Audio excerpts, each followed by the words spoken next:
বন্ধুরা, আজ আলোচনা করব মুসলিম প্রিয়েমশন বা মুসলিম অগ্রকরের মামলা সম্পর্কে।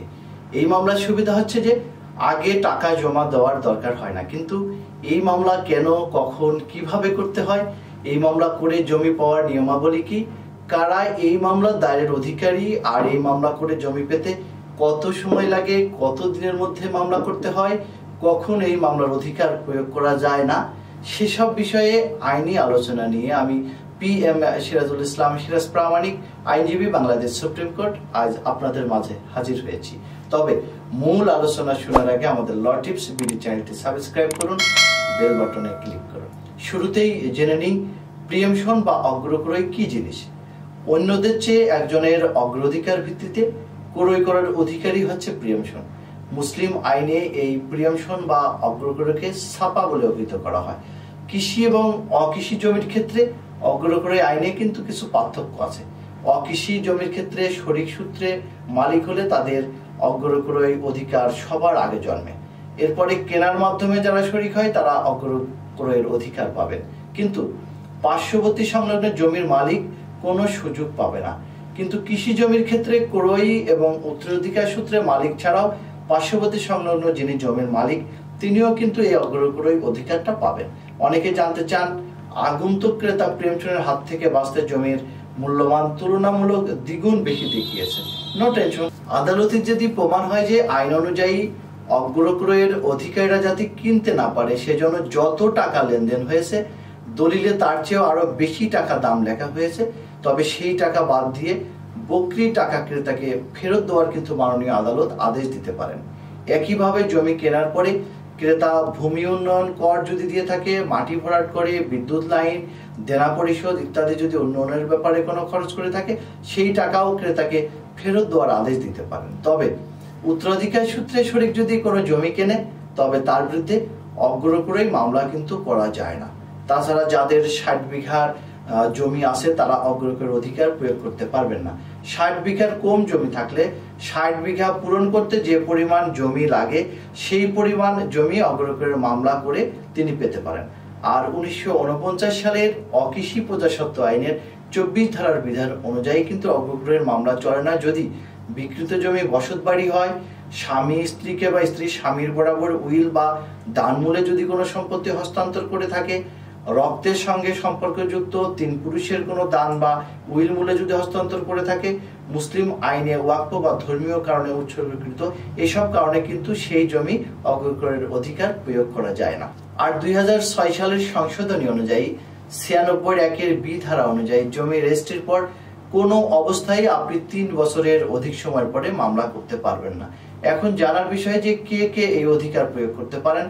1950 সালের রাষ্ট্রীয় অধিগ্রহণ এবং প্রজাস্বত্ব আইন অনুযায়ী বিকৃত জমির যিনি ওয়ারিশ সূত্রে শরিক তিনি অধিকার প্রয়োগ করতে পারেন, বিকৃত জমির যিনি খরিদ সূত্রে শরিক তিনি অধিকার প্রয়োগ করতে পারেন।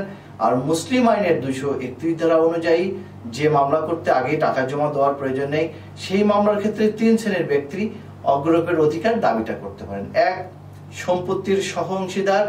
2. কোনো সড়ক ব্যবহার অথবা পানি নিষ্কাশনের অধিকার সম্পন্ন ব্যক্তি। 3. সংলগ্ন স্থাবর সম্পত্তির মালিক এই অগ্রক্রয়ের দাবি করতে পারেন। এবার মুসলিম প্রিয়েমশন বা হক বা সুপা সম্পর্কে একটু উদাহরণ দিলে বিষয়টি আপনাদের মাঝে আরো পরিষ্কার হয়ে উঠবে। কোন জমিতে শরিক বা তার পাশালিয়া প্রতিবেশীকে সাধারণত বলা হয় শফিক। যেমন রহিম মিয়া এবং করিম মিয়া একই জমিতে শরিক বা তার পাশালিয়া প্রতিবেশী। এখানে রহিম মিয়া হলো করিম মিয়া শফিক। এমত অবস্থায় রহিম মিয়া যদি ওই জমি বিক্রি করতে চান তাহলে করিম মিয়া ওই জমি ক্রয় করতে চাইলে অন্য কেউ ক্রয় করতে পারবে না। এই যে করিম মিয়ার দাবি, এই দাবিকে বলা হয় হককে সুপা বা অগ্রক্রয় অধিকার, যেটাকে মুসলিম প্রিয়েমশন বলা হয়। আর প্রজাস্বত্ব আইনের 96 ধারা অনুযায়ী শুধু উত্তরাধিকার সূত্রে সহশরিকদেরই কিন্তু মামলা করার অধিকার, কিন্তু মুসলিম আইন অনুযায়ী সব সহশরিকই মোকদ্দমা করতে পারবে। একে সুপা অধিকারের মামলা বলা হয়। আর মোকদ্দমা বিচারাধীন থাকা অবস্থায় যদি অগ্রক্রয়কারীর মৃত্যু ঘটে তাহলে তার বৈধ প্রতিনিধি উক্ত মোকদ্দমা চালাতে পারেন। আইন অনুযায়ী অগ্রক্রয়ের দাবি উত্থাপনে কিন্তু 3টি পদ্ধতি রয়েছে।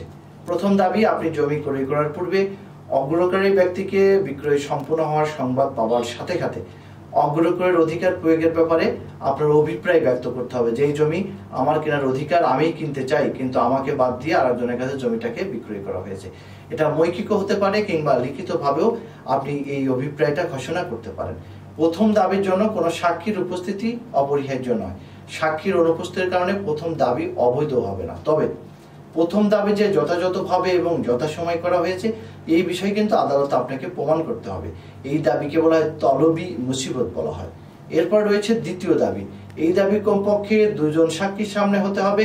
ইতিপূর্বে প্রথম দাবি করা না হয়ে থাকলে দ্বিতীয় দাবিটি কিন্তু আইনগতভাবে অকার্যকর হবে। এটি বিক্রেতা বা ক্রেতাকে সম্বোধন করেই প্রকাশ করবে। তবে তাদের কাউকে পাওয়া না গেলে বিকৃত সম্পত্তিটিকেই সম্বোধন করে আপনার এই উপরোক্ত কথাগুলো বলতে হবে। এই দাবিকে তলবি ইশাদ বলা হয়। সর্বশেষ রয়েছে তৃতীয় দাবি।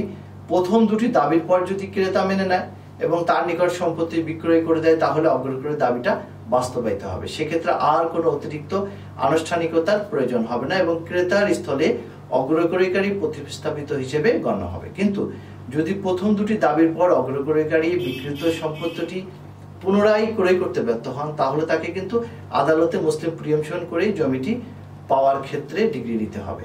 তাহলে আদালতে মামলা দায়ের করতেই হবে। এটাকেই বলা হয় তলবি তমলিক।